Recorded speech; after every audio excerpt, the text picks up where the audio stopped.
All India car dealer association ने अपनी वार्षिक कार्यकारिणी बैठक आयोजित की। राजधानी दिल्ली के पीतमपुरा इलाके में भव्य पंडाल में all India car dealer association ने अपनी वार्षिक कार्यकारिणी बैठक आयोजित की। आपको बता दें, संगठन बीते 22 वर्षों से कार डीलर्स के हित में काम कर रहा है और देश के ज्यादातर राज्यों में all India car dealer association के सदस्य है। कार्यक्रम की शुरुआत में राष्ट्रगान और दीप प्रज्वलित किया गया। कार्यक्रम में मुख्य अतिथि Delhi police special commissioner Sanjay Singh और विशिष्ट अतिथि जीएसटी कमिश्नर एलआर मीणा अपनी उपस्थिति दर्ज करवाए। हाल ही में दिल्ली पुलिस के एसआई की चाकू लगने से मौत हो गई थी और कंझावला केस दिवंगत एएसआई शंभू दयाल और कंझावला केस पीड़िता अंजलि को मौन रखकर श्रद्धांजलि दी गई। All India car dealer association के राष्ट्रीय अध्यक्ष जेएस नेओल ने कहा कि हमारी संस्था का काम कार डीलरों का मार्गदर्शन करना है और उनके हितों की रक्षा करना हमारी जिम्मेदारी है, लेकिन हमारे कुछ कार डीलर भ्रम में रह जाते हैं और संस्था की ओर से दी गई चेतावनी को नजरअंदाज करके मुसीबत मोल ले लेते हैं। इसलिए मेरा सभी से आग्रह है, आप संस्था के साथ जुड़े और संस्था के साथ समय समय पर अपनी उपस्थिति दर्ज करवाएं, जिससे संस्था के कार्यों और नए निर्देशों का सभी को ज्ञान रहे। मंच से ही राष्ट्रीय अध्यक्ष जेएस नेओल ने कहा, जल्दी ही हमारा एक डेलीगेशन केंद्रीय मंत्री नितिन गडकरी से मुलाकात करेगा और कार डीलरों के हित में जो भी हमारी ओर से सुझाव है उन्हें केंद्रीय मंत्री नितिन गडकरी को एक ज्ञापन के रूप में सौंपा जाएगा। साथ में उन्होंने यह भी कहा कि आने वाले दिनों में हमारे सामने कई सारी चुनौतियां होंगी, लेकिन गनीमत है कि all India car dealer association पहले से ही उन चुनौतियों को ध्यान में रखकर अपनी रूपरेखा तैयार कर रहा है। इस मौके पर उन्होंने आए हुए सभी गवर्निंग बॉडी के सदस्य एवं प्रदेश अध्यक्षों का धन्यवाद दिया।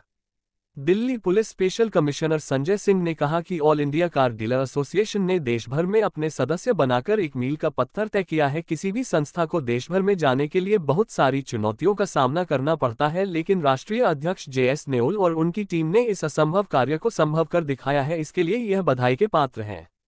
जीएसटी कमिश्नर एलआर मीणा ने कहा, निश्चित रूप से सभी कार डीलरों के लिए जीएसटी एक अनिवार्य अंग है। आने वाले दिनों में जीएसटी के बिना काम करना संभव ही नहीं है। हम धन्यवाद देते हैं all India car dealer association का, जिन्होंने इस शानदार बैठक में विस्तार से जीएसटी को लेकर चर्चा की और हम उम्मीद जताते हैं कि भविष्य में भी संस्था को जीएसटी से संबंधित जो भी सहायता हमारे डिपार्टमेंट से चाहिए वह हम अवश्य देंगे। इस शानदार आयोजन के लिए मैं राष्ट्रीय अध्यक्ष और पूरी गवर्निंग बॉडी का धन्यवाद करता हूँ। पहले मैं social media, electronic media, print media सबका धन्यवाद करता हूं जो आप लोग आए। जैसा मेरे भाई ने पूछा अभी कि ऑनलाइन से क्या दिक्कत आने वाली है, जितना क्राइम होता है वो 100% गाड़ियों से होता है। चाहे पार्लियामेंट अटैक हो, चाहे जम्मू कश्मीर विधानसभा पर अटैक हो, चाहे वो अयोध्या में अटैक हो, चाहे मुंबई में अटैक हो। इसी कारण ये ऑनलाइन कंपनी आने के बाद कस्टमर की गाड़ी यूज हो जाती थी, कस्टमर को पुलिस तंग करती थी, डीलर दुकान बंद करके भाग जाता था।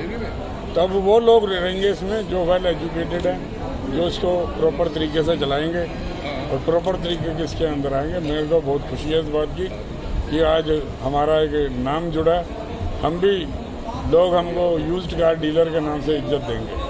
ये छोटे जो प्लेयर हैं हमारे, उनके ऊपर कोई दिक्कत नहीं आएगी, वो दूसरे के साथ लग के काम करेगा। लेकिन जैसे छोटी छोटी दुकानों पे काम करते थे रोड पे लगा के, वो होने वाला नहीं। जो महत्वपूर्ण भूमिका होगी इसमें, जीएसटी की बहुत महत्वपूर्ण भूमिका होगी। ये one nation one market one tax का हिस्सा बन जाएंगे, भारतीय इकोनॉमी का हिस्सा बन जाएंगे। जीएसटी में आ जाएंगे तो इनकी प्रोग्रेस ज़्यादा होगी। पहले अभी अनऑर्गेनाइज्ड थे, ऑर्गेनाइज्ड होने के बाद में इनकी जो डिमांड्स होंगी, इनकी जो मांगे होंगी वो सुनी जाएगी। तो इनका मतलब ओवरऑल ग्रोथ जीएसटी में आने के बाद में इनका अच्छा ग्रोथ होगा ओवरऑल। और इस जीएसटी के लिए जैसे नई इंडस्ट्री है और नई इंडस्ट्री का जीएसटी के लिए जैसे हम एजुकेट करने के लिए हमारे हेल्प सेंटर्स हैं, आईटीओ में है, भिकाजीगामा प्लेस है, जगह जगह हमारे हेल्प सेंटर्स हैं। वहाँ जाके ये हेल्प डेस्क पे कोई भी जानकारी, किसी भी तरह की जानकारी ले सकते हैं। तो मैं ये कहूँगा जीएसटी में अगर ये आगे हैं तो इनकी प्रोग्रेस अच्छी प्रोग्रेस होगी और रिकॉग्नाइज भारतीय इकोनॉमी का ये पार्ट हो गए, ऑर्गेनाइज्ड हो गए। जो लोग जीएसटी में जो अगर कोई ऐसी कोई इन्फॉर्मेशन मिलेगी वो मिलेगी तो उनको समझाएंगे, उनको एजुकेट करेंगे, उनको जीएसटी में लाने का प्रयास करेंगे।